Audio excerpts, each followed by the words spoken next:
I said to Paul, if we're going ahead with this, I'm making Callum's cake. I don't think that's a very good idea. I said, Paul, I've watched every episode of Bake Off, and I once had a very intimate dream about Mary Berry and a whisk. I can bake our son a cake for his 6th birthday party. Fine, he says, but made a very snide remark about the time I made him a cupcake for our wedding anniversary and he ended up in A&E. An unfortunate reaction to the icing. Poor guy had a semi for 5 days. Of course he was right to be concerned. He's always bloody right. This morning, the day of the party, the Pikachu cake I had lovingly created ended up looking much less like the Pinterest image and much more like a sinister sponge. Paul must have known this was going to happen because in the middle of my culinary meltdown, he appeared with not 1, but 3 Colin the Caterpillar cakes. He strutted into the kitchen, plonked the cakes down in the middle of my flour, butter, icing massacre, and without missing a beat says, I thought this might happen. If it hadn't been for the impending tidal wave of parents and kids that were due to flood our home, I may have taken inspiration from the cat and shat right there in the kitchen floor. Poor Clive the cat's had the shits for 3 days now. Ever since Callum fed him 5 fromage frais with a spork. The cat's lactose intolerant, for Christ's sake. He could hardly handle 1 fromage, let alone 5. The vet didn't know what to say. Just said the best thing to do was ride it out. Ride it out! He's not at Port Bloody Park. How long is this going to last? She said, up to 3 days. Well, it's day 3 and the cat's still riding that inferno. I've just had to break up a small gathering of children armed with a knife and fork, ready to test their theory to see if the log they found was chocolate. Believe you me, I tried to remove all excrement in the house. I tried bloody hard. 9 a.m. this morning, I was on the hunt. Missed the log in the living room, but to my amazement, discovered Callum had plopped one out on the stairs. I said, Callum, are you sick? You must be to shit on the stairs. Do you need me to cancel the party? Turns out he was just caught off guard, due to the distress I'd caused him by confirming his life's ambition of becoming a Charizard was not possible. You know Charizard, the Pokemon thing. And I didn't even say it wasn't possible, I said it wasn't likely. We all have dreams, Callum. Do you think I'd choose to be an exhausted 36-year-old human if I could choose to be a bloody octopus or anything? Don't know why I said octopus. Because if I had a choice, I think I'd probably be a horse. Or a sloth. Although octopus are very intelligent. More intelligent than most humans, I expect. Especially ones that shit on the stairs. Callum didn't respond. Just stared at me, blankly. No remorse.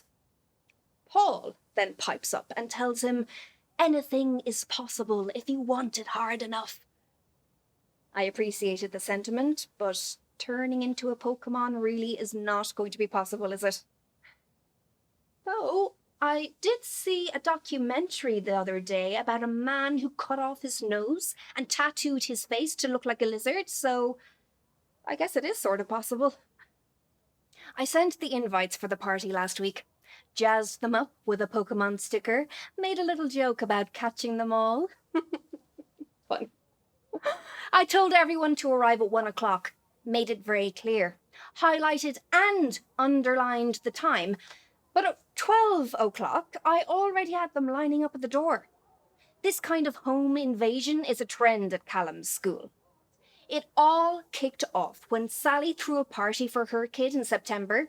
He's got the first birthday of the year, and it set a precedent for the rest of us. Callum's birthday is in July, so I've had to endure this for 10, 11 months. 11 months. Jeez Louise.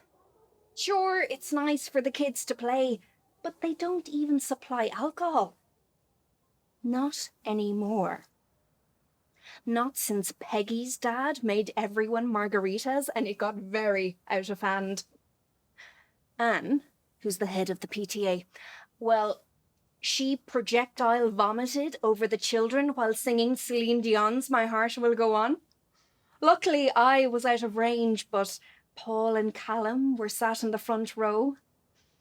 Paul really liked Titanic. Had quite the thing for Celine and the sea. Not so much anymore. Since the prohibition, I've started taking my own tipples to every party, cleverly disguised in water bottles. Wine, gin, the occasional sex on the beach, a tequila sunrise if I'm feeling adventurous. Sally, the mum who kicked this all off, has always noticed my water bottles. You're so good, you are. Always keeping hydrated, she'd go. So, I bought her a bottle of her own. Filled it with Merlot. She only drinks red, she's very sophisticated. Sally actually used to be an exotic dancer, but she fell on her head while working the pole and decided that was a good time to stop. I'd have liked to have worked the pole myself, but I don't have the upper body strength. Became an accountant instead. Me and Sally often go for walks around the park with our water bottles. Sometimes I tell her how hard I find it to juggle everything, how I'm always tired, and I'm worried I might be a bad mum. And she tells me she feels the same. At 1 o'clock, Callum still hadn't come down from upstairs. I said to Paul, "What's going on? He begged me for this party and now he's pulling a 2013 Justin Bieber." Paul comes down 10 minutes later and tells me, "Callum's decided to give the party a miss." I said, "A miss?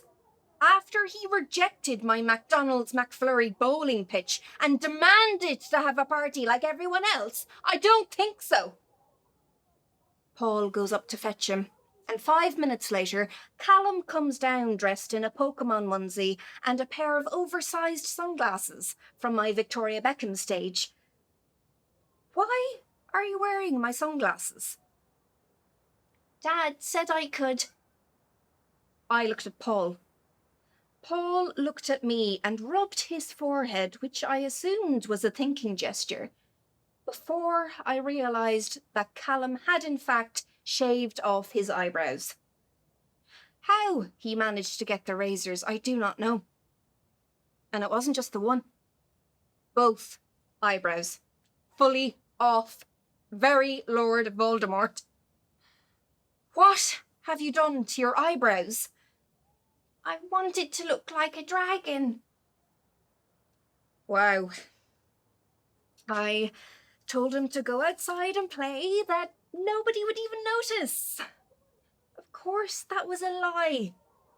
They noticed all right. Of course they did. He's got no bloody eyebrows. My nemesis, Sonia, noticed straight away. "Is everything okay with Callum?" she goes. "He seems to be missing his eyebrows."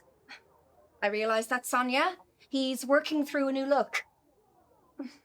"Right," she goes and wanders back into the garden. I don't know why she's so smug. Sonia's daughter, Pearl. She's a few months older than Callum. And to be blunt, she is an arsonist and should be arrested. She literally carries matches around with her on a daily basis. And Callum tells me that she sets crisp packets alight and sings "Relight My Fire" by Take That at lunchtimes. Sonia thinks she owns the school gates. She once took me to one side and told me it was inappropriate to do the drop-off in pyjamas. To which I told her it was inappropriate to do the drop-off with such a prominent camel toe. An hour after the eyebrow incident, there's a knock at the door. I couldn't figure out who was missing. Then I remembered. The bloody entertainment guy. Of course, I completely forgot. I found the entertainer on Google. Pikachu guy, his name was. Apparently, he loves to dance, give great big hugs, and make his clients very happy. I opened the door, and Pikachu Man is standing there in a long coat, slicked back hair, and a comb in his hand. Pikachu guy? I said, because it really wasn't obvious from his current attire. Hannah, he says. I say, yes, great. Do you want to follow me outside? Oh, you'd like to take her outside? Yes, well, I just thought the garden would have more space for the performance. Do you have a costume you need to change into, or... My clients usually take me as I am. It's the best way to catch it all. You what? Turns out he's not a kid's entertainer after all, but a Pokemon-inspired stripper. It was all very embarrassing. Had to give him 50 quid for the confusion and pop him in an Uber. He insisted on giving me his card, just in case I change my mind. Apparently there's a discount if you book direct. I've now got Paul dressed up in a Charizard costume running around the garden. Thankfully we had the costume from last Halloween. Paul is an actor. Well, I say actor. He was in a Kit Kat commercial when he was 13 and he hasn't stopped talking about it since. As soon as he put on the Charizard costume, it went straight to his head. He started running through the routine in his mind. He'd obviously rehearsed it before. He actually referred to himself as the entertainment understudy.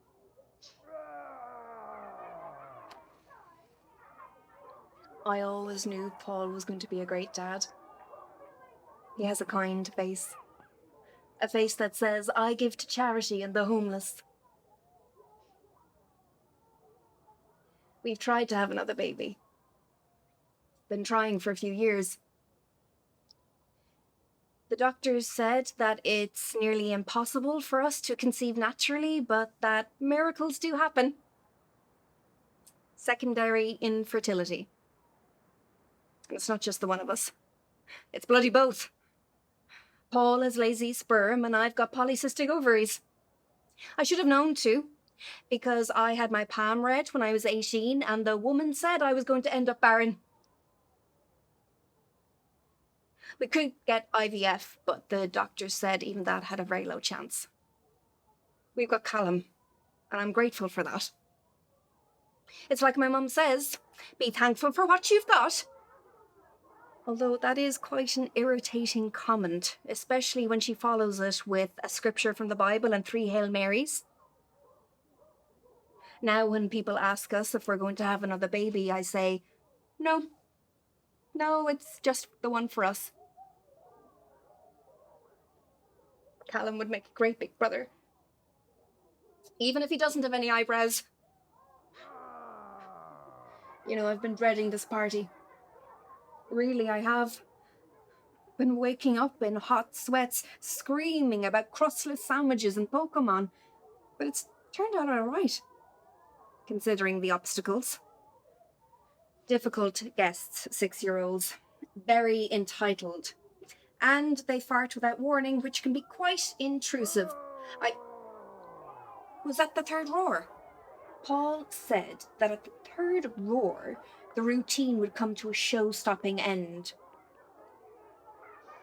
There was some sort of dragon dance, a lot of leg action, arms flailing.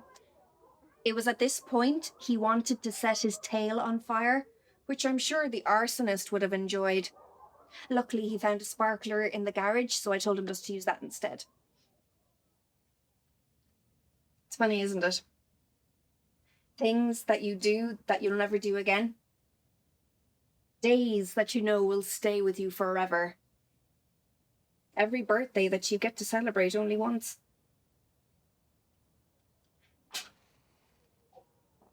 Happy 6th birthday, Callum.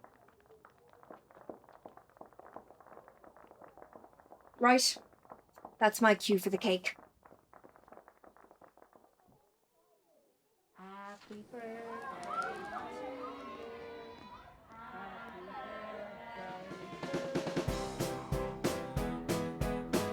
birthday. In a Moment's Peace by Natasha Santos.